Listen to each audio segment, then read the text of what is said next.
Assalamu alaikum. I'm Dr. Sujal Taab, a registered pharmacist and PhD in pharmacology. इस video का purpose HPV vaccine से related लोगों को awareness provide करना है। एचपीवी वैक्सीन, जिसे हम सर्वाइकल कैंसर वैक्सीन भी कहते हैं, ये पाकिस्तान में ग्रेजुअली इंट्रोड्यूस कराई जा रही है।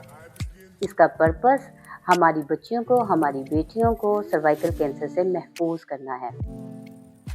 एचपीवी वैक्सीन से रिलेटेड अक्सर पेरेंट्स का पहला क्वेश्चन ये होता है कि इस वैक्सीन के साइड इफ़ेक्ट्स क्या हैं और ये किन लोगों को, किन बच्चियों को, किन लड़कियों को, किन ख़वातीन को ये वैक्सीन नहीं लेनी चाहिए। तो आज की वीडियो में हम डिटेल में बताएंगे कि ये वैक्सीन किन लोगों को नहीं लेनी चाहिए और इस वैक्सीन को लेने से क्या मुमकिन साइड इफ़ेक्ट्स आ सकते हैं।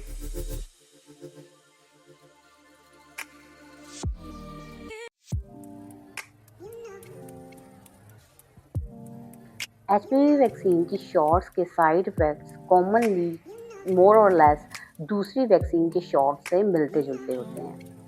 इसके कॉमन साइड इफ़ेक्ट्स हैं कि इंजेक्शन साइट पर पेन हो सकती है, इन्फ्लेमेशन हो सकती है, रेडनेस हो सकती है और हल्का सा ब्रूस हो सकता है। और दूसरे साइड इफ़ेक्ट्स में बुखार हो सकता है, हल्का सा बुखार हो सकता है और थकन, सर दर्द और मसल पेन हो सकती है। ये शॉर्ट टर्म साइड इफ़ेक्ट्स होते हैं, यानी 1 या 2 दिन में खुद से ही एलिमिनेट आउट हो जाते हैं, यानी ख़त्म हो जाते हैं और बहुत माइल्ड होते हैं, बहुत हल्के होते हैं। इसके अलावा ये रिकमेंड किया जाता है कि 9 से 14 साल की बच्चियों को 10 से 15 मिनट के लिए क्लिनिक में रेस्ट करने के लिए दिए जाएं आफ्टर इंजेक्शन, क्योंकि इस एज में मोस्टली बच्चियां घबरा जाती हैं, बच्चे हमारे घबरा जाते हैं, तो फेंटिंग का अंदेशा होता है। तो 10 से 15 मिनट के लिए बच्चों को क्लिनिक में रेस्ट के लिए रिकमेंड किया जाता है, ताकि अगर कोई ऐसा इशू हो तो उसे मेडिकल स्टाफ रिजॉल्व कर सके।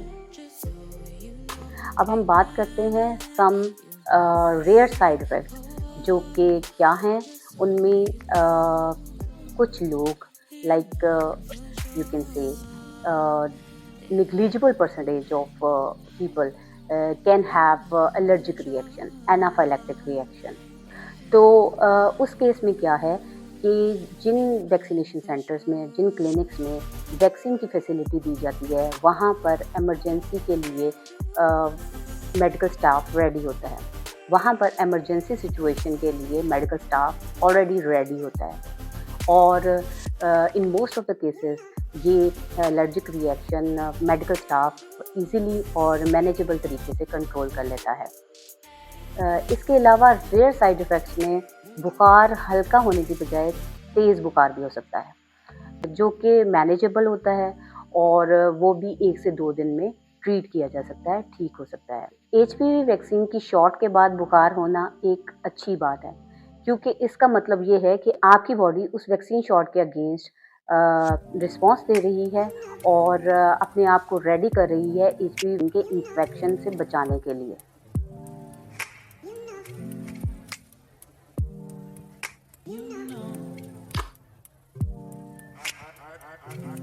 तो ये कुछ कॉमन और रेयर साइड इफ़ेक्ट्स हैं जो कि एचपीवी वैक्सीन की शॉट के बाद हो सकते हैं। इसके अलावा अब हम बात करते हैं कि किन लोगों को ये वैक्सीन नहीं लेनी चाहिए। नंबर 1, जो प्रेग्नेंट ख़वातीन हैं वो ये एचपीवी वैक्सीन नहीं लेंगी। दूसरा, जो लैक्टेटिंग मदर्स हैं, जो अपने बच्चों को दूध पिलाती हैं माएँ, वो भी ये वैक्सीन मत लें। तीसरा ये कि वो लोग जिनको वैक्सीन के पहले शॉट के बाद एलर्जी हुई है, कोई एलर्जिक रिएक्शन हुआ है, तो वो दूसरा शॉट मत लें। जबकि बाकी सब लड़कियों को, ख़ास तौर पर 9 से 14 साल की लड़कियों को ये इंजेक्शन ज़रूर लगवाना चाहिए। एचपीवी वैक्सीन की सेफ्टी प्रोफाइल, सेफ्टी रिकॉर्ड बहुत ज़्यादा है as compare to its side effects. So HPV vaccine के बेनिफिट्स इसके साइड इफ़ेक्ट्स से बहुत ज़्यादा हैं।